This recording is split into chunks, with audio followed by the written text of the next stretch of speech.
Elevator চ্যানেলে আমি তোমাদেরকে ওয়েলকাম জানাচ্ছি। তোমরা যারা 2026 সালে ওয়েস্ট বেঙ্গল জেকা এক্সাম দেবে, তোমাদের জন্য আমি কতগুলো আজকে আলোচনা করতে চাই।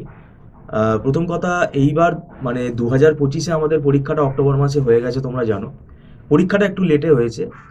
এইটা কিন্তু স্টুডেন্টদের ওপর একটা এফেক্ট পড়ছে, মানে যারা ধরো 2026-এ এক্সামটা দেবে তারা একটা প্রিপারেশান নেওয়ার মানে জন্য প্ল্যান করে। এবার তারা কি করেছে, তারা অনেকেই আমাদের যেহেতু ফোন আছে আমরা সেটাতেই বুঝতে পারি যে তারা কিন্তু 2026-এর প্রিপারেশান এখনো শুরু করেনি। এটাই কিন্তু খুব প্রবলেম।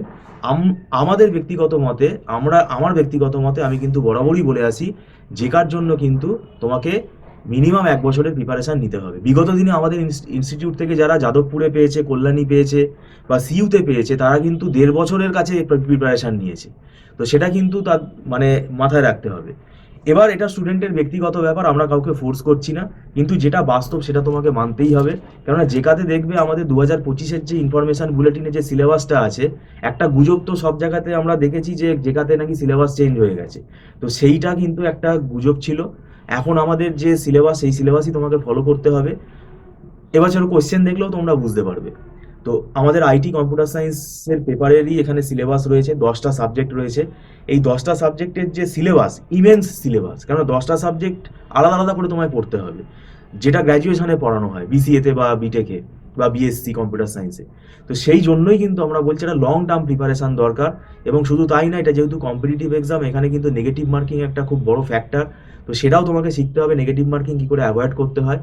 এরপরে আসছে তোমাকে এখানে রীতিমতো বাড়িতে পরীক্ষা দিতে হবে, এবং আমাদের ইনস্টিটিউটেও আমরা কিন্তু রেগুলার বেসিসে পরীক্ষা নেই। পরীক্ষা নিলে কি হয়, তাদের প্রোগ্রেসটা আমরা বুঝতে পারি। আর একটা ব্যাপার, এখানে আমরা কোনো এরকম স্টাডি মেটেরিয়াল তোমাকে দিয়ে দেবো না, মানে আমাদের কোম্পানির লোগো দিয়ে প্রিন্ট করে ভালো করে বাইন্ডিং করে তোমায় দিয়ে দিলাম, সেইটা দেখে তুমি আনন্দে একেবারে বুঝে গেলে যে বাহ কি সুন্দর ইনস্টিটিউট। এসবের কোনো মানে গুরুত্ব নেই। ওই স্টাডি মেটেরিয়ালের বাইরে তোমার কিছু আর আসবে না, এরকমটা হয় না। আমরা এখানে পুরো চ্যাপ্টার ওয়াইজ ধরে পড়াই, কনসেপ্ট ক্লিয়ার করে পড়াই, এবং আমরা একটা সাবজেক্টের জন্য 3-4খানা বই ফলো করি। তো সেটাও কিন্তু একটা ব্যাপার আছে, কেননা আমরা এই সাবজেক্টগুলোই আবার সেমেস্টারে পড়াই। তো সেক্ষেত্রে তোমাদের একটা সুবিধা আছে, আমাদের কাছে পড়ার একটা সুবিধা হলো যে তোমরা কিন্তু সেমেস্টারের যেভাবে আমরা পড়াই সেই কনসেপ্টগুলোই কিন্তু তোমাদেরকে আমরা দেবো, এবং আমাদের এখানে নোটসও প্রোভাইড করা হয়। তো সেটা একটা ব্যাপার আছে। এবার যেটা দেখো এক্সামে যে সাবজেক্টগুলো আছে, এগুলো তো গেটেও আছে, এগুলো আবার নেট স্লেট এই নেট পরীক্ষাতেও আছে। তো এই যে কম্পিটিটিভ এক্সামগুলো আছে, নেট বলো গেট বলো, এদের লেভেলটা একটু হাই। আর জেকার লেভেলটা আমি লো বলছি না, কিন্তু জেকাতে যে লেভেলের কোয়েশ্চেন আছে, জেকার এক্সামটা হচ্ছে একটা আন্ডার গ্র্যাজুয়েট লেভেলের স্টুডেন্ট তারা পরীক্ষাটা দিচ্ছে। তো সেক্ষেত্রে কিন্তু একটা তফাৎ আছে, এটা কিন্তু তোমাকে বুঝে পড়তে হবে। তারও আগে যেটা করতে হবে, তোমাকে কনসেপ্ট ক্লিয়ার করতে হবে। কনসেপ্ট ক্লিয়ার না করলে তুমি কোনো এক্সামেই কিন্তু কিছু করতে পারবে না। এরপরে আবার একটা ব্যাপার আছে যে তোমাকে টাইম ম্যানেজমেন্ট শিখতে হবে, কি করে করতে হবে, এবং শর্টকাট টেকনিক শিখতে হবে, কি করে তুমি একটা প্রোগ্রামের আউটপুট কুইকলি সেটাকে অ্যানালাইজ করে বের করবে। এবং অনেক ব্যাপার আছে, এগুলো সবই আমরা ক্লাসে কিন্তু আলোচনা করি। এবার ব্যাপারটা হচ্ছে যে যদি তোমরা দেরি করে পড়া শুরু করো, এই এত সব প্ল্যানিং কিন্তু আর তখন করা যাবে না, তখন তোমাকে দৌড়তে হবে, তখন কিন্তু কোনো লাভ হবে না। এবার আর একটা নিয়ম হচ্ছে যে তুমি কি 100% সিলেবাস পড়ে চলে যাবে, বা পরীক্ষায় কি তুমি 100% কোয়েশ্চেন অ্যাটেন্ড করে চলে আসবে, তাতেও কোনো লাভ হবে না। অর্ধেক তোমার নেগেটিভ মার্কিং হয়ে গেল, কারণ একটা পার্ট নেগেটিভ মার্কিং আছে। তো সেক্ষেত্রে সেটাও বুঝতে হবে, নেগেটিভ মার্কিং কী করে অ্যাভয়েড করতে হবে সেটা শিখতে হবে, শর্টকাট টেকনিক শিখতে হবে, এবং কতগুলো স্কোরিং টপিক, কোনগুলো স্কোরিং টপিকগুলো আগে অ্যাটেন্ড করব, আগে পড়বো, সেগুলো সেইখান থেকে দেখতে হবে যে আমার কত, সেটাও একটা হিসেব আছে যে কতগুলো কোয়েশ্চেন অ্যাটেন্ড করলে কত স্কোর আসতে পারে, সেটা একটা অ্যাজিউম করে কিন্তু আমাদেরকে প্র্যাকটিস করতে হবে। তো সেটাই আমার বলার বিষয়। এবার এই কথাগুলো আমরা কেন বলছি, কাদের জন্য বলছি না, জেকাতে আমরা দেখেছি 2 ধরনের ক্যাটাগরি স্টুডেন্ট হয়। একটা ক্যাটাগরি হচ্ছে, সবাই না, কেউ কেউ আছে যে তাদের জেকা নিয়ে কোনো লেস বদার, জেকা এক্সামটা নিয়ে তাদের কোনো মাথা ব্যথা নেই, তাদের পরীক্ষাটা তারা দেবে, ফর্ম ফিল আপ করবে, বসবে, ওই পর্যন্ত। র্যাঙ্ক যা হোক, 800 900 1000 যা হোক, তাদের একটা কলেজে অ্যাডমিশন পাওয়া নিয়ে কথা। তো সেক্ষেত্রে তাদের এই এতগুলো কথা, আমার কথা শুনে কোনো লাভ নেই, এত খেটে কোনো লাভ নেই।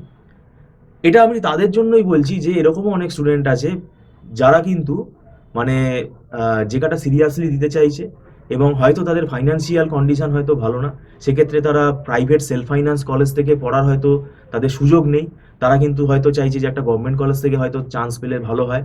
তো এই রকম স্টুডেন্ট যারা আছো তারা আমাদের ইনস্টিটিউটে অনলাইন টিউশনে অ্যাডমিশন নাও চাই না নাও, এই কথাগুলো যদি তোমরা ফলো করো তাহলে তোমাদের কিছুটা হেল্প হবে। এবং আমাদের এখানে যারা বিগত দিনে যারা র্যাঙ্ক হোল্ডার আছে তারাও কিন্তু এই প্রসেসেই আমাদের কাছে পড়েছে, তাদের ইন্টারভিউ আছে চ্যানেলে, তোমরা দেখতে পারো সার্চ করে। তো এখন ব্যাপার হচ্ছে, তাহলে কি আমরা গ্যারেন্টি দিচ্ছি যে আমাদের এখানে পড়লেই তুমি গভর্নমেন্ট কলেজের আন্ডারে চান্স পেয়ে যাবে? নো স্যার, এখানে কোনো গ্যারেন্টির ব্যাপার নেই। এখানে তোমার আইকিউ বা মেরিটের ব্যাপার আছে। তো সে তুমি বাড়িতে কতটা প্র্যাকটিস করছো, আমরা তোমাকে একটা গাইড করে দেবো, তোমাকে প্রপার ফরম্যাটটা বুঝিয়ে দেবো। আলটিমেটলি পারফর্ম করতে হবে তোমাকে। তাই এখানে কোনো বোকার মতো অনেকে কোয়েশ্চেন করে যে আমি কি গভর্নমেন্টে চান্স পেয়ে যাবো, তো এগুলো হচ্ছে মানে নন টেকনিক্যাল কোয়েশ্চেন, তো এগুলোর কোনো অ্যান্সার হয় না।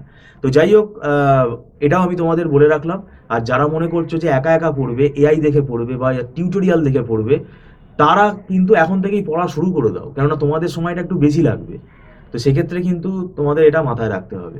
তো যাই হোক, ভিডিওটা সম্পূর্ণ দেখার জন্য তোমাদেরকে আমি ধন্যবাদ জানাচ্ছি। আর একটা বিষয় বলে রাখা ভালো, আমাদের এখানে কিন্তু কোনো লামসাম টাকা চার্জ আমরা করি না। তাই সেটা তোমাদের কিন্তু একটা ফ্লেক্সিবিলিটি, যে একটা নমিনাল রেট, মান্থলি ফিস রেটের বেসিসেই আমরা কিন্তু পড়াই। এবং সেটা ফার্স্ট মান্থ যে ফিস স্টুডেন্টরা অ্যাডমিশন নেয় সেটা কিন্তু প্রত্যেক মাসে অ্যাডভান্স পেমেন্ট করেই করে, এবং সেটা নট রিফান্ডেবল।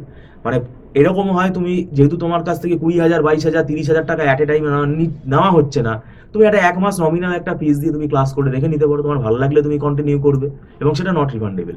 আর একটা বিষয় হলো, এখানে কিন্তু আমাদের একদম ছোট ছোট ব্যাচে পড়ানো হয়।